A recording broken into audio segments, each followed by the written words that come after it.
Captain, as it appears we may soon be embarking for a maximum security prison planet, I believe the crew would like to speak with you to, as you humans put it, air some concerns.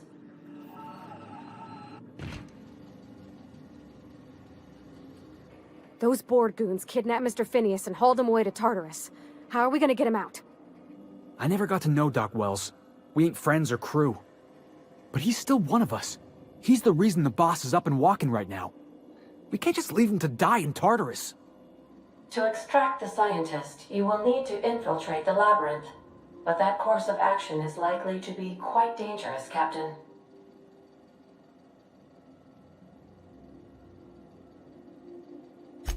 I am programmed to warn you whenever you exhibit inclinations toward risky behavior.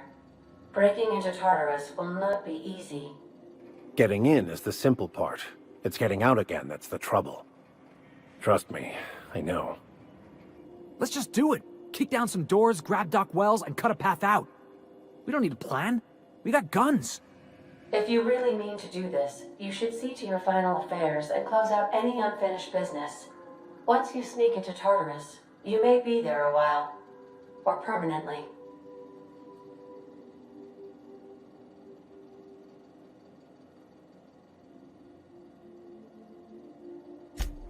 If we don't make it, at least it'll be a great story. Got my trusty tossball stick, got my ass-kicking boots. I'm ready, boss. Outstanding. You can count on us, Captain. We're crew. For real crew. That means we got each other's backs. Right? Never thought I'd volunteer to break into a prison.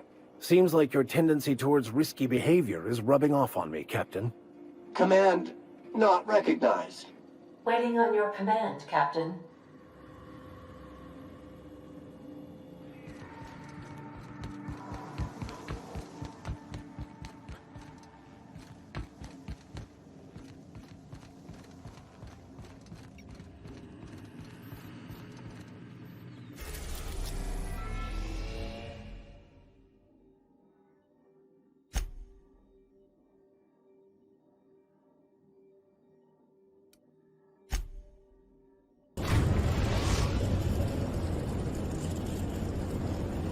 I am pleased to inform you that we have arrived at the labyrinth. Please be advised that the punishment for trespassing is execution. Please be advised that electrical storms on the surface of Tartarus make departure impossible at this time.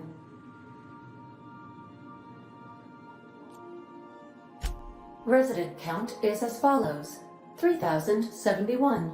Resident deaths, including but not limited to executions, are as follows: 1,684. Resident escapes are as follows: 0. The interior can be chilly. Take a scarf with you, Captain. I would also ask that you leave your captain's ID with me, in the event that you do not return.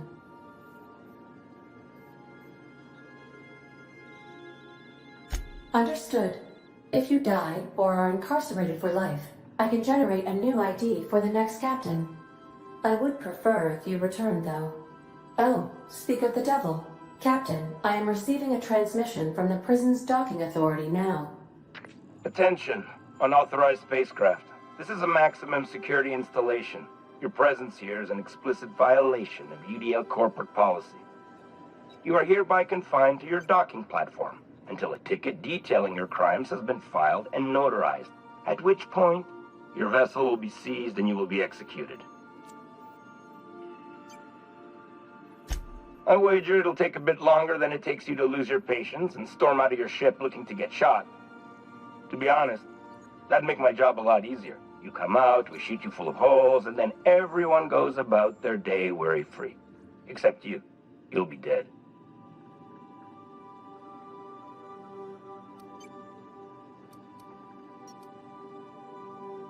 Huh? Oh, yes, sir. Right away, sir. I just couldn't see you clearly before. Screen's on the fritz. Damn thing. But for the record, now that I hear you, I totally recognize you. Totally. You're, you, of course. Obviously. Anyway, Tartarus Docking Authority signing up. Hang on. Another ship just pulled into your dock. Wait, is that from the Groundbreaker? What the? Pay no mind to that. Just have a pleasant day. Transmission terminated. Biometric ID received. Transferring data to external cartridge. How can I be of assistance?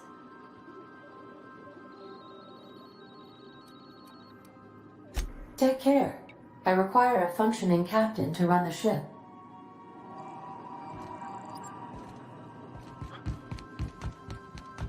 Remember that you are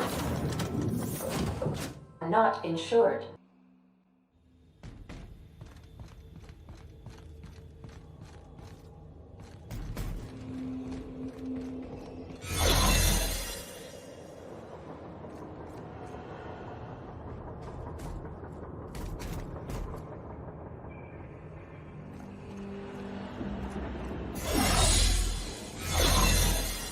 The captain did right by us once. What was Now that? it's our turn. The board will never own Groundbreaker. Not while I breathe. Push on, Mardat.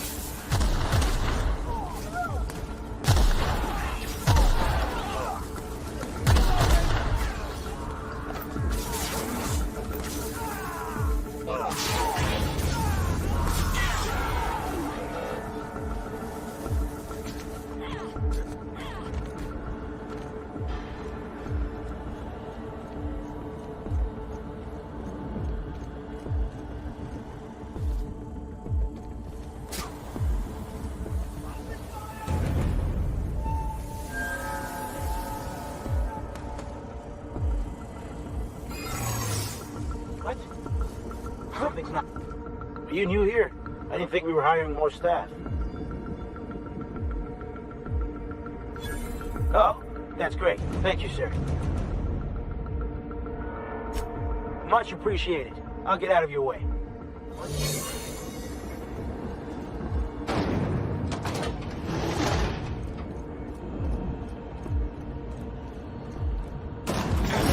Prison has the bars. When you've got a storm like that guarding the gates. Area sanitization assessment. The labyrinth on Tartarus. Task classification. Easy peasy.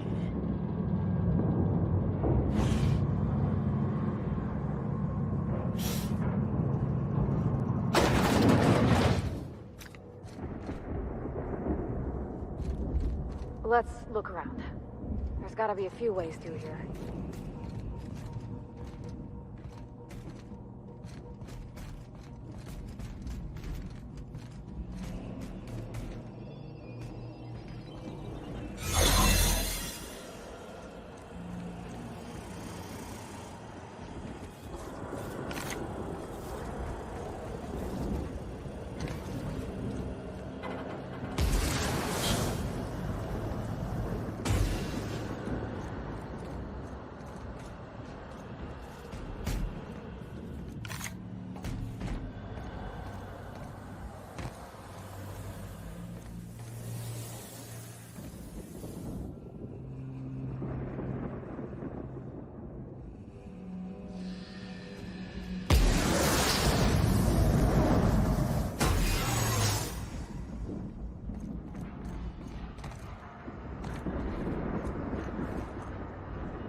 Unexpected noise beginning security identified. Error. Employee information not found. Identify yourself. Error. Transfer request not found. State your employer.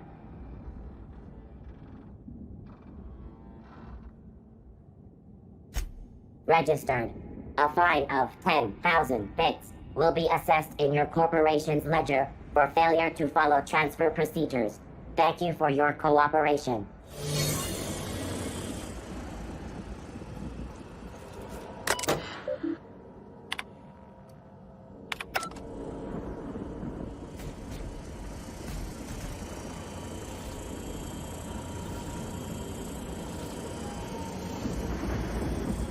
A busy worker and a happy worker.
Get in there, troops. For Monarch. For Halcyon. Are you new here? I didn't think we were hiring more staff. Whoa, nothing. I was just asking. I was gonna welcome you aboard. Okay. All right.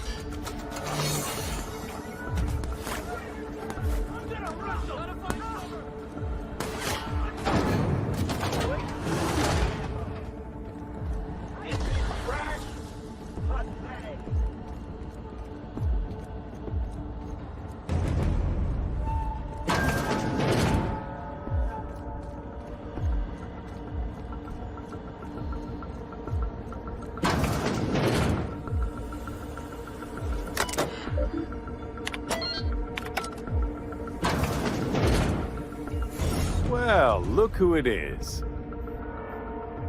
I'll be damned. I was prepping the studio for our announcement, and here you are as a bonus. I had heard you'd taken a mechanic under your wing. What's the matter, girl? Couldn't find actual employment? The captain's treated me right. Better than any of you bored folk ever have. I'm exactly where I want to be. And... oh, I had heard you were dragging around a repurposed janitorial mechanical? My staff jokes that it's because you're a walking pile of refuse. Interactive database updated. The unique organic substance labeled Chairman has been classified as filth, imminent for incineration. When you go off and get yourself shot, try to avoid taking one to the face. I'll want it recognizable to show to my citizens. My word! You've correctly identified the most recognizable man in the colony. Remarkable. It's a wonder what Phineas saw in you. Then again, he's an insane person. Thankfully, he's our insane person now. A proper company man.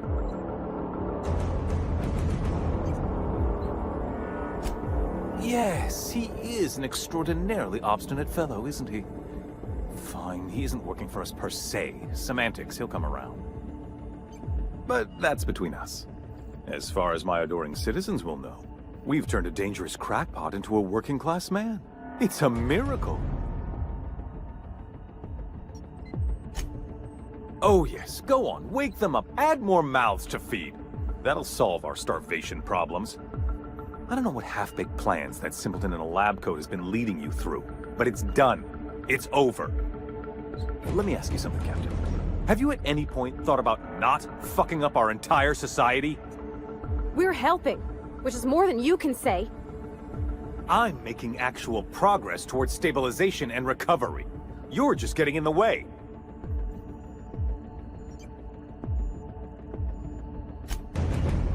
Oh, right. This coming from the psychopathic outlaw. Yes, I'll try to be more open-minded about your path of wanton descent. We don't need your help.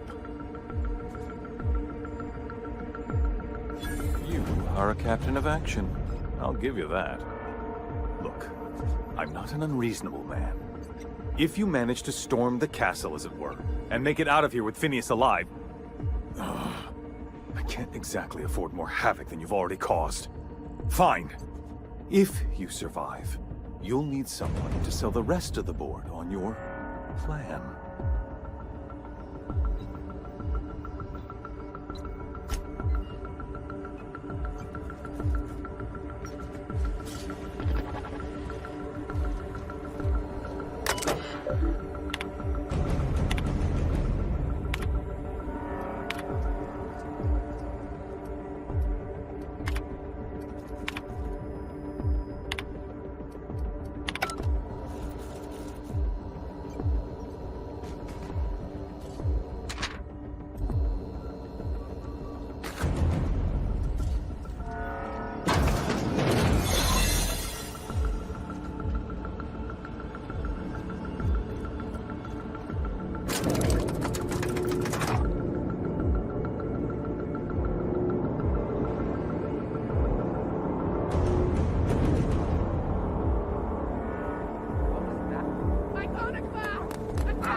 Initiating greeting protocol.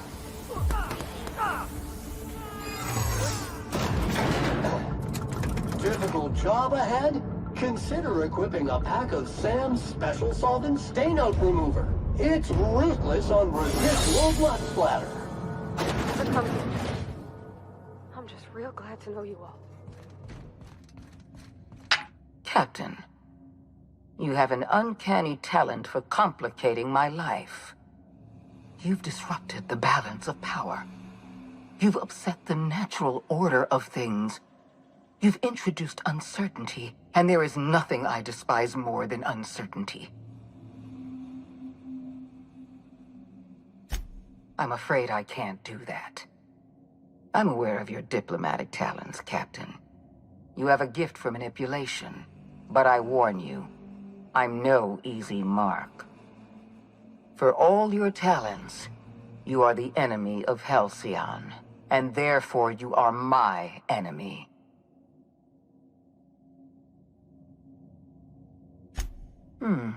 You make a nuanced and compelling argument. Here's my rebuttal. No. Dr. Wells is being held in my custody. His cooperation will prove invaluable, even if I have to beat it out of him. All that's left to do is put down this riot, arrest you, and then get on with the bloody business of saving this colony. Fair enough. I'm giving you exactly one chance to parley with me.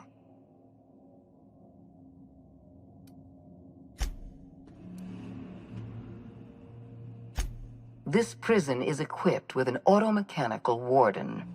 I've had it programmed to eliminate you on sight and rinse your remains down a drain. And don't worry, I will inform Dr. Wells that you died heroically or something.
Get me out of here!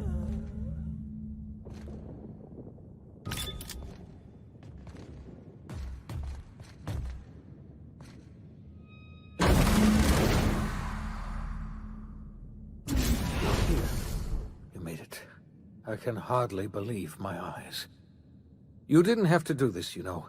Risk your life just to save mine. I'm all right. Akande wanted my cooperation, and she was prepared to beat it out of me. If you hadn't arrived, I might have given it. You've left the board in tatters, but Halcyon is still on the verge of starvation. I just hope we're not too late.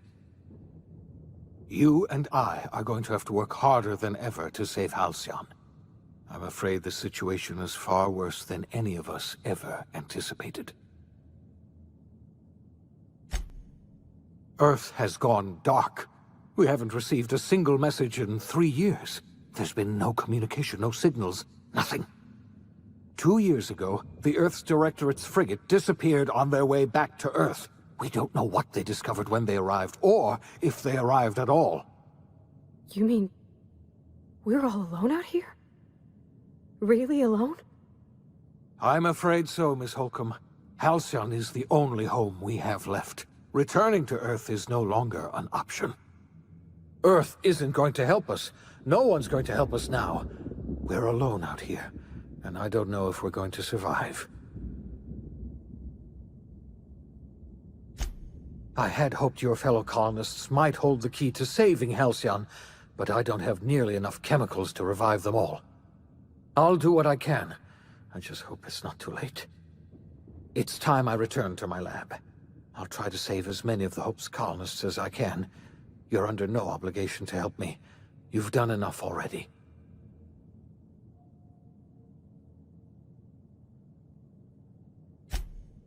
The chairman?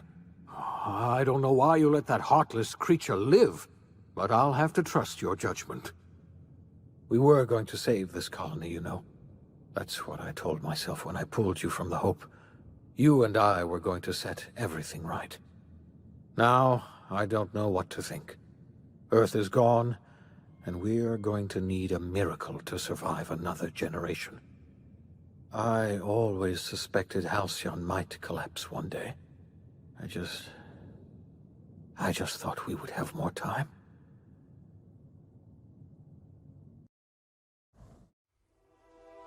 The OSI teaches that everything in the universe happens according to the grand plan. But the stranger that arrived in Halcyon was an unplanned variable. From the moment he landed in Emerald Vale, his actions altered the course of history. The events on Tartarus brought about the end of the board's authority. But the board's mistakes would haunt the colony for decades to come. The damage they left behind would require the work of a generation to repair. Dr. Phineas Wells began reviving a handful of the Hope's colonists. Engineers, scientists, technicians, and intellectuals. They were among the brightest minds the Earth had ever sent out into the stars. The Hope scientists and engineers woke up in a colony descending headlong into total collapse. With no way to return to Earth, they had no choice but to band together and devote themselves to the cause of saving Halcyon. The people of Halcyon were nothing if not hardy. In the absence of the board's authority, many of the colony's settlements banded together with a single purpose in mind: survival. Life was especially hard in the years to come. Some towns dissolved by attrition and starvation, but most of them found a way to carry on. In the years to come, Halcyon was forced to reckon with its newfound freedom. The board was gone, and for better or worse, the colony was responsible for its own destiny. As the colony struggled to survive, the inspirational story of the iconoclasts spread like wildfire, and Graham was able to bring many of the smaller Terra-2 townships into the fold. However, his zealous obsession with spreading the word blinded him to the needs of a growing organization, and the movement was unsustainable at scale. The iconoclast way seemed to work best, and ultimately petered out on Monarch. Consumed by paranoia, Lilia Hagen took Sublight Salvage in a controversial direction, openly accusing board officials of an extraterrestrial conspiracy. One day, an accident at the Groundbreaker's docking bay silenced her forever. Time would tell if her replacement could keep the Sublight family together. Adelaide McDevitt replaced Reed Thompson as the leader of Edgewater.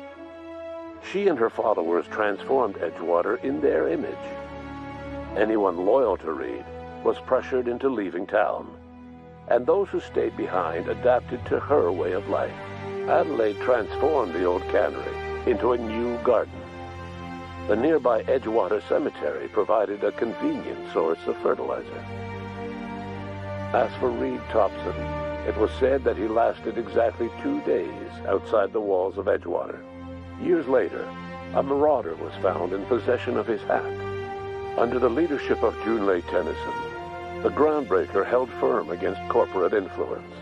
The ship's mechanical stability gave Junlei the time to educate a promising generation of engineers schooled in her family's traditions. The future of the groundbreaker looks promising. The rediscovery of the Hope and the abandonment of the lifetime employment program forced Byzantium to come to terms with some uncomfortable realities about the state of Halcyon. While Byzantines were reluctant to surrender the luxuries they'd grown accustomed to, the board's diminished authority gave them little choice in the matter. Nearly everyone had to learn to make do with less. Some even had to get jobs. It was a dark time indeed. Your influence shifted Ellie's perspective. She finally admitted, albeit grudgingly, that she just might need other people. Sometimes. With a steady income from the life insurance payouts, she was finally able to afford a ship of her own. She hired a small crew and flew supply missions to communities on the fringe. Some of them were even legal. Life in Halcyon was sobering for Felix Millstone. The grand revolution he dreamed of never came. There was no great awakening for the colony, no celebrations in the streets. There was only the hard, desperate work of trying to repair a broken colony.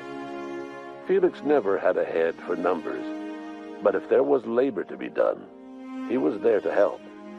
Eventually, Felix realized that the work of a revolution was done with 2 hands. As much as he enjoyed his adventures aboard the Unreliable, the vicar, known as Max, eventually decided that it was time to move on, to live out the life he had sought so long to create. He knew there were many in the colony who carried burdens much worse than the ones he had struggled with, and he devoted himself to easing their suffering wherever he could. He only ever took up arms again to defend the defenseless. Unshackled from a lifetime of striving and fighting the universe and himself, Vicar Maximilian de Soto was finally at peace. Once the matter with the Hope colonists was resolved, Junlei bashfully asked Parvati if she'd like to join her permanently on the Groundbreaker, and Parvati enthusiastically, if somewhat awkwardly, agreed. The stories of her adventures spread across the colony, and Parvati soon found herself the center of attention. Having served as the engineer of a renowned spacecraft, tramp freighters and wildcat miners sought her out by name, and in no time, she was a fixture in the Groundbreaker's mechanical ecosystem. She and Junlei were never far apart. Nyoka returned to Monarch to take another crack at making a permanent life for herself. She formed the Charon Group, a mercenary outfit of ragtag survivalists and wilderness experts. Anyone in need of a guide, or just looking to throw back a beer and swap stories, could find her camping on the trail or clearing an infestation. The SAM unit that accompanied you spread awareness of the product line's superior sanitation and maintenance capabilities across what was left of the colony. This led to a boost in SAM unit sales. Did you know that SAM units are the longest-lasting, toughest-acting cleaning solution in Halcyon? Minister Clark was released from house arrest, and his contact with you gave him a sense of renewed purpose and vigor. Once it became clear that no help would be coming from Earth, he threw his considerable efforts and talents into helping Halcyon manage the crisis before it.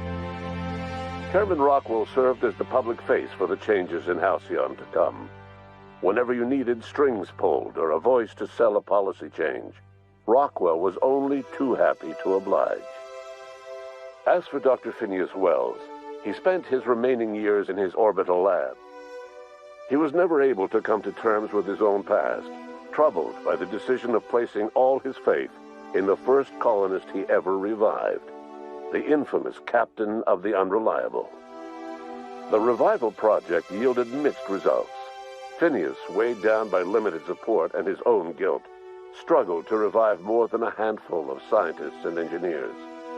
They made a heroic effort to solve the colony's problems, but with small numbers and facing long odds, their solutions never caught on.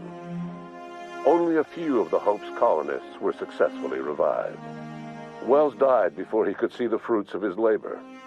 He passed away a haunted man, crushed by the guilt of his failures. Small, petty factions squabble over what remains of the colony. Every attempt to reach out to Halcyon's neighbors is met with silence. And what about you, the unplanned variable in the history of Halcyon? You brought an end to the chaos on Tartarus and made Chairman Rockwell your own puppet, a role he was all too eager to play. The colony never realized you were the true power behind the new administration. By acting vicariously through agents and third parties, you controlled Halcyon from the shadows. As a result, Halcyon survived the turbulent years that were to follow. No one knows what's happened to Earth, and no one knows what the future has in store for Halcyon. All we know for certain is this: the name of the Unreliable and that of its intrepid captain will remain the subject of countless stories for years to come.